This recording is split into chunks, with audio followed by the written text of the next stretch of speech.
ABC's Alex Presha joins us now from Mariposa County, California, for more on these massive fires.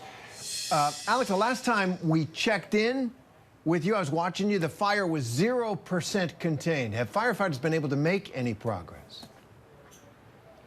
Terry, they have. We're at about 10% containment, but this oak fire has torched well over 16,000 acres thus far. And right now, we are at the Incident Command Center. This is where CAL FIRE crews from all over the state are gathering. They're organizing. I'm actually keeping an eye on, it looks like a little bit of a briefing going on with firefighters and some first responders off here in the distance. But this is where the strategy really kind of comes to play.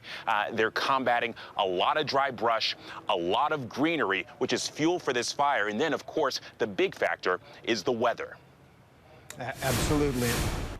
Oh, he's throwing his piece. That's smoke and not really letting it lift. Once that inversion breaks, it's going to have that evacuation of that smoke.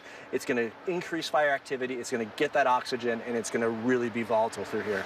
And I mean, that means that we're going to have to get out of here. Yeah, I'm feeling like we got a few more minutes here, and then we need to get to a safer location. Last thing I have for you, we see they're clearing trees, a lot of activity going behind us right now. I mean, that is part of the defensible space. That is part of building a wall, correct? Yeah, we're putting in our battle fronts. What we're doing is we're creating our battle lines right here. And what that battle line is removing that fuel. You can see the bulldozer right over my shoulder here. They are removing that fuel. So when that fire comes, it has nothing to burn. So hopefully that's going to slow it down enough that we can get our hand crews in here, our engine companies, and put that fire out. Yeah, and that was Battalion Chief John Heggie. We've toured with him the last couple of days here. Firefighters here desperate to cut off the fuel for this fire. That means uprooting trees, cutting some down, and also getting rid of some of this dry brush that this fire has been feeding on. I'm glad you got out of there. And every time I see those firefighters, I am just amazed at their understanding of the dynamics of fire and their courage and relentlessness in fighting it. And now, you know, obviously thousands of people have been forced to evacuate their homes in that area. And then we're getting used to this. The treasures of our national park system are out west, and this is a popular time of year for visitors to Yosemite. So what are you hearing from people there? Well, Terry, keep in mind, I mean, this is a small town. We're talking about 17,000 residents in this area. And so when you have thousands of people that are evacuated, that's a sizable portion of this population. And so you go to the local grocery store and everybody's talking about it. They're congregated in circles. You go to the pharmacy and you see people that have been displaced, and they know each other. And so there's certainly a sense of uncertainty here. They've done this before. They were here for the Detweiler fire. They were impacted by the Ferguson fire and now this oak fire. But there is something that we've seen in this community. They have a saying. It's called Mariposa Strong. We've seen it on T-shirts. We've seen people mention it in passing. There is a resiliency and a neighbor helping neighbor sort of mentality here, and that's playing out in this oak fire as well. That's great to hear. Air quality, obviously a concern, as you were just showing us with the firefighters in the midst of that forest. How is it now where you are? Are you taking precautions? How are the people there dealing with the smoke problem? Well, where we are, we're kind of a little bit away from the front lines of this fire. I mean, you can still feel the smoke in the air, but certainly whenever we're close up on it, when we've walked through some of these burnt down areas of trees and forests, we've been wearing these protective masks. And essentially, I mean, it filters the air because otherwise, I mean, it is so thick. And the other concern here is the wind. Whenever the wind really whips up, it can hurt your eyes, it can sting your eyes, and so those protective goggles come in handy as well. For sure. And Alex, while you've been in California out there, I know you've gotten a first-hand look at a project that's aimed at beating this terrific heat that's driving these fires. Tell us about that.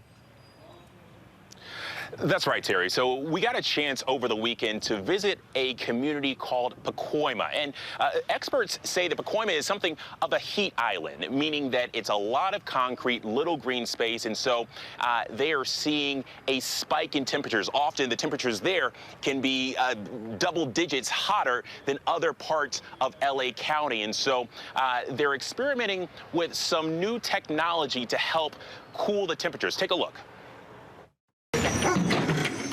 It looks like a neighborhood art project, but it's also this LA community's newest weapon against climate change.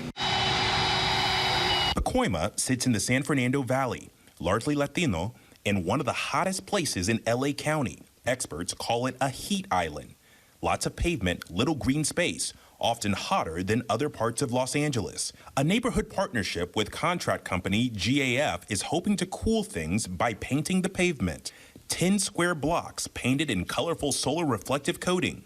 This basketball court, a community mural, and the roads. It's going to help reduce the surface level temperatures as well as the ambient temperatures over the course of the 24 hours in a day. Look at how fast this truck is putting down this coating. They say it'll last 9 years with the goal of lowering the surface temperature here 10 to 12 degrees. Many heat islands are in black and brown communities, some a result of redlining. Basically a way to widen the gap in financial access and wealth between these neighborhoods within cities. And the high heat can be deadly. One study found between 2010 and 2020, about 12,000 people died prematurely each year in the U.S. from extreme heat.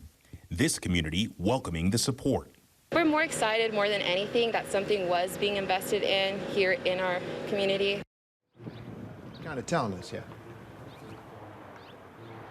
Well, and the one thing that these scientists have focused on, Terry, is saying that one size doesn't necessarily fit all. Just because this works in one community doesn't necessarily mean that it works everywhere. And so because of that, it's really important that you have community input here. In this particular project in Pacoima, they weighed in on everything from the project details to the designs used, even the colors that were used. It is a great project there because we all know about those heat trapping areas in major cities, and that's a clever idea. Alex Presha, thanks very much for your reporting on out there.